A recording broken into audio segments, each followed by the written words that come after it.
Bienvenue sur le monde des petits colibris, le podcast qui explore des réflexions profondes de la quête de sens et la recherche de soi dans un monde en perpétuel mouvement. Je m'appelle Jessica et aujourd'hui je vous propose un sujet qui me traverse depuis quelques temps. Comment, à l'âge adulte, nous nous retrouvons dans une société régie par des cases et des étiquettes, sans jamais vraiment savoir où l'on se situe. On grandit, on évolue, mais on se sent souvent étranglé par les attentes des normes et des standards qui ne nous appartiennent pas toujours. Et pourtant, ils façonnent notre identité bien avant même que nous ayons la possibilité de décider qui nous voulons être. Mais comment cela se fait-il? Pourquoi tant de personnes arrivées à 30, 40 ou 50 ans ressentent soudain ce besoin pressant de tout remettre en question? Dans ce podcast, nous allons explorer ce phénomène, tenter de comprendre pourquoi ce besoin de s'identifier devient souvent une prison et surtout comment se protéger mentalement et émotionnellement dans un monde normé. Première partie, l'identité construite de l'extérieur. Nous sommes formatés dès notre plus jeune âge, les valeurs de nos parents, l'éducation scolaire, les croyances sociétales, religieuses, les attentes implicites, tout cela participe à la construction de notre identité. Très bientôt, nous sommes exposés à des modèles de ce qu'il faut être pour réussir, pour être accepté. On nous apprend que la sécurité passe par la conformité, que pour appartenir, il faut rentrer dans des cases. La société nous propose des rôles, des étiquettes, l'élève modèle, le bon employé, le parent responsable, et progressivement nous absorbons des rôles sans même nous demander s'ils correspondent à nos aspirations profondes. Cela mène à une aliénation de soi, nous finissons par être des produits, des attentes des autres, sans savoir qui nous sommes réellement. Ce formatage sociétal n'est pas toujours conscient, mais il est puissant. Et beaucoup se retrouvent une fois adultes à suivre une vie qui ne les satisfait pas. C'est pour cela que vers la trentaine, la quarantaine ou la cinquantaine, certains ressentent un besoin viscéral de tout changer. Cette crise de la trentaine, quarantaine, voire même de la cinquantaine n'est rien d'autre qu'un retour à la recherche de soi-même après des années passées à suivre le mouvement.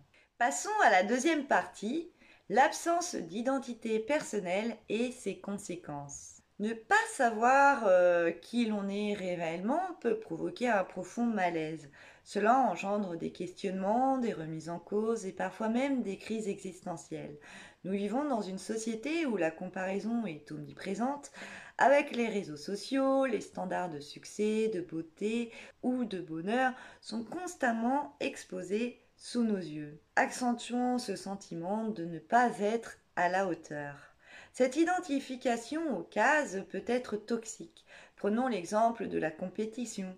Nous sommes sans cesse en concurrence les uns avec les autres, que ce soit pour obtenir un emploi, pour correspondre aux standards de la beauté, ou encore pour prouver notre réussite. Cela génère du stress, de la frustration et nous éloigne de l'essentiel, l'épanouissement personnel. Et pourtant, à force de vouloir se fondre dans des moules, nous en venons à ne plus savoir qui nous sommes. Il n'est pas rare de voir des gens se perdre dans cette quête d'identification et en subir les conséquences. Burn-out, anxiété, dépression, ces mots sont souvent les résultats de cette dissonance entre ce que nous sommes et ce que nous tentons d'être pour entrer dans les cases. Troisième partie, comment se libérer des cases et évoluer. La bonne nouvelle, c'est qu'il est possible de se libérer de cette dynamique étouffante. Mais cela demande de la conscience, de la réflexion et parfois du courage. Voici quelques pistes pour se détacher des étiquettes et évoluer dans cette jungle. Premier point, la connaissance de soi. Le premier pas est d'apprendre à se connaître. Cela peut passer par l'introspection, la méditation, la thérapie ou encore la lecture. Quelles sont vos valeurs? Qu'est-ce qui vous fait vraiment vibrer? Quelles sont vos passions? Et revenir à soi, c'est redécouvrir ce qui nous anime vraiment, sans le filtre des attentes extérieures. Deuxième point, le lâcher-prise sur la comparaison. Il est crucial de comprendre que la comparaison est l'ennemi de l'épanouissement. Chaque être humain est unique, avec un chemin de vie qui lui est propre. Alors, arrêter de se comparer aux autres est un acte libérateur. Vous n'avez pas besoin d'entrer dans des cases, dans une société prédéfinie pour avoir de la valeur. Troisième point, cultiver l'acceptation. Acceptez vos différences, vos singularités. Le monde n'a pas besoin de clones, il a besoin de diversité.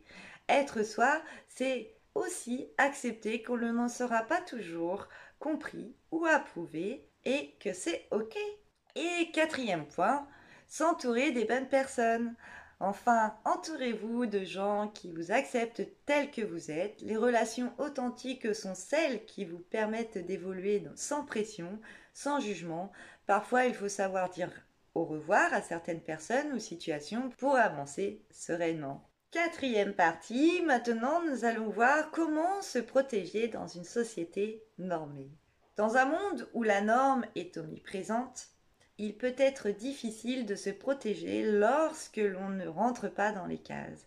Voici quelques conseils pour protéger son bien-être psychologique. Premièrement, créez des espaces de respiration mentale. Apprenez à vous déconnecter du bruit extérieur, que ce soit par des pauses loin des réseaux sociaux, des moments de solitude ou des activités ressourçantes comme la nature ou la création. Juste prenez le temps de vous poser et de respirer. Deuxièmement, prendre du recul sur les jugements. Et oui, les jugements des autres ne définissent pas ce que vous êtes. Ils sont souvent le reflet de leurs propres insécurités et limitations. Alors rappelez-vous que personne ne peut mieux savoir qui vous êtes que vous-même. Ensuite, troisièmement, se recentrer sur l'essentiel. À force de se focaliser sur les normes et les attentes extérieures, nous en oublions parfois l'essentiel. Qu'est-ce qui compte vraiment pour vous dans la vie? Et aussi, votre bonheur ne doit pas dépendre de la validation des autres. Et quatrième et dernier point, développer une résilience émotionnelle. Cela signifie apprendre à faire face aux critiques, aux échecs, au rejet, sans se laisser abattre. La résilience se construit petit à petit à force d'expérience, de recul et de travail sur soi. En fin de compte, la seule case dans laquelle nous devrions tous entrer, c'est celle de l'humanité. Nous sommes tous des êtres uniques avec des parcours différents. La société pourra toujours essayer de nous mettre dans des cases, mais c'est à nous de choisir de quelle manière nous voulons interagir avec ce système. Alors, que décidez-vous? Rentrer dans les cases ou tracer votre propre chemin? Voilà, c'est terminé. Merci de m'avoir écouté. Si cet épisode vous a fait réfléchir, si vous vous sentez concerné ou si vous avez des pistes à partager, n'hésitez pas à laisser un commentaire ou à vous abonner à Le Monde des Petits Colibris. Je vous dis à très bientôt pour un autre sujet. Je vous embrasse bien fort. Prenez soin de vous et de vos proches. À très vite. Bye bye!